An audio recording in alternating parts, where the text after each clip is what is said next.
Okay, here we go. These are the 6 adults I have for my video presentation. Debbie, if you mind. And just to let you know, what we're going to talk about is the misunderstood concept in healthcare, which is the Affordable Health Care Act, also known as Obamacare. Just to let you know, I'm neither for it or against it. I think it's a good law in certain points. It's bad in other points. What I wanted to let everybody know that it was a law that was established, I think 4 years ago. It was established by Barack Obama. He led the charge in Congress to get it established. It is a law that gives every American in the United States health care, almost every American. There are some caveats to it. One of the things that a lot of people do not understand is that if you're a undocumented person or you're not here in the United States legally, you do not qualify for Obamacare or the Affordable Health Care. You have to be a citizen of the United States to get it. It guarantees coverage for all citizens, and they use the word citizens within the United States. And the deadline was last night at March 31st at midnight. So if you weren't able to get Obamacare, you're going to have to wait, and you're subject to the penalty. And we'll talk a little bit more about the penalty later on. Now, to understand, they say there are 4 types of levels of coverage within Obamacare, but it's actually 5. You have your platinum, gold, silver, bronze, and then they also expanded Medicaid. So Medicaid has now been expanded because Medicaid used to only cover children and then the very sick adults. Now it actually covers adults who are under the certain poverty line, so that way they can actually qualify. So if you have an adult who's below poverty, sick, they may qualify. So some of our patients who come in who are transient and who are homeless, they more likely will qualify for Medicaid. And the other thing about this is they have to maintain their coverage. There's a 3-month grace period for the coverage, so they have to constantly be paying the premiums or there's no coverage. So even though you sign up for it, you start your initial payment. If you don't pay it, it goes away. Cost of the insurance. Obamacare has been some things, a lot of people think it's free. That all depends on how much you make in life. For the most expensive, the platinum, for a family of 4, is $2,800 a month. So that means every month you would have to pay $2,800 per month to maintain that level of coverage. The benefits are good in that one, but you pay an extremely high rate for it. On the opposite scale, the bronze level, and these are unsubsidized amounts, the bronze level is $387 for a family of 4 per month. Now, when we're talking about subsidies for the Obamacare, this is where, depending how much you make per month, you can actually have all your insurance paid for up front or have it free, but not everybody qualifies for it. If you look on the next slide, sorry it's so small, but it does tell you exactly how much every individual would have to make. If we look at a family of 4, the poverty line is about $24,000, but to get a subsidy, it may go all the way up to $93,000, depending how much you make. But remember, the subsidy may be $10 per month at that $93,000, where at the $24,000, you probably get all your insurance paid. And it'll probably mandate that if you go to the bronze, it'll be paid 100%. But as you move up in the tiers of the insurance, it gets paid less and less and less. So this kind of gives you a brief outlet of what it looks like. Now, one thing we noticed when we look at the different levels, the platinum pays at 90%, the gold pays at 80%, the silver at 70%, and the bronze at 60% of charges. So, and these are Medicare rates.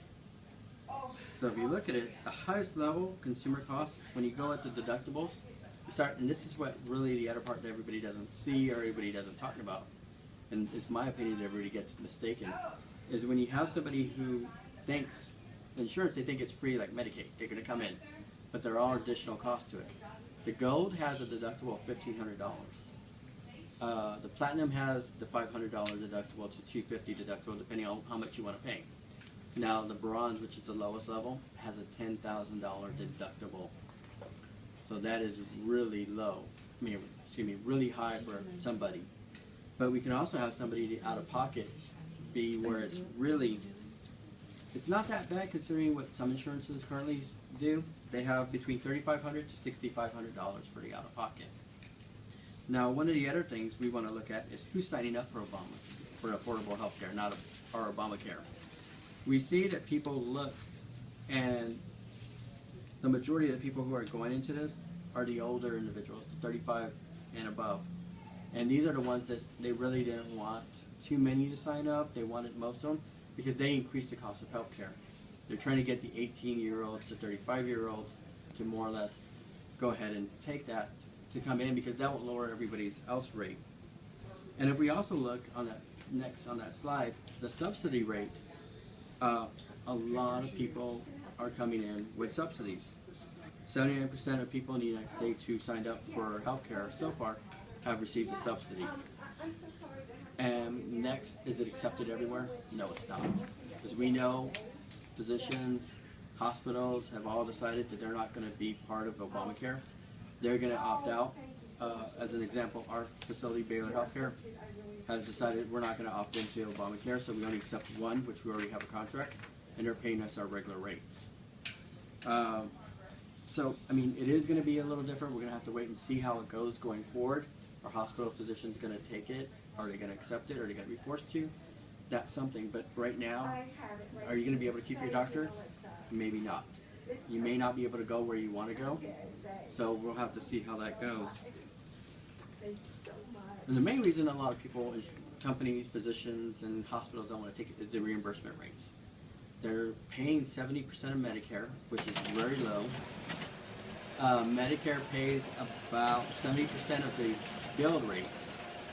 So you can look at anywhere from 40% to 5% of charges that will get reimbursed from Medicare rates. And as an example, let's say you're coming in for a simple lab, a CBC. Medicare will only reimburse the hospital $4.25 for that CBC. And that's really, when you look at the bill charges, it's $138 for a CBC. So it's not very high. On the other hand, if a patient comes in for a heart cath, which is about an $80,000, anywhere $40,000, $80,000 procedure, they'll only get reimbursed $6,000. So that has really moved a lot of providers and everybody else to go away from taking affordable health care, or the exchange insurances that are also known as.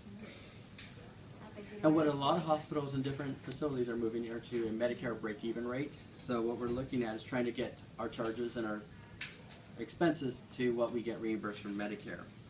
And there's been a shift in healthcare to consolidate everything into lower cost, lower push, into driving down the cost of healthcare. Which means sometimes we've had a reduction in staff, a reduction in services at some facilities, even some facilities closing down and deciding it's not worth it to be in healthcare anymore. If you don't sign up for Obamacare, you do have the tax penalty. You're required to report it on the IRS. And it's $95 for the first year, or 1% of your adjusted gross income. And that increases as time goes on, all the way up to, I believe, 5% or 7% of your adjusted gross income, which can be quite high. So what are some next steps we want to see healthcare? We would like to see maybe the law adjusted to maybe better rates at Medicare, which would make it a lot more palatable for a lot of different companies and providers. Being if it's Medicare rates, they're more likely to accept it. And it really needs to bring in more of the healthy people into the exchange and let them lower the cost for healthcare. And there also needs to be a focus on prevention. That's really where it needs to be to bring down the cost. And that's my quick presentation. Thank you.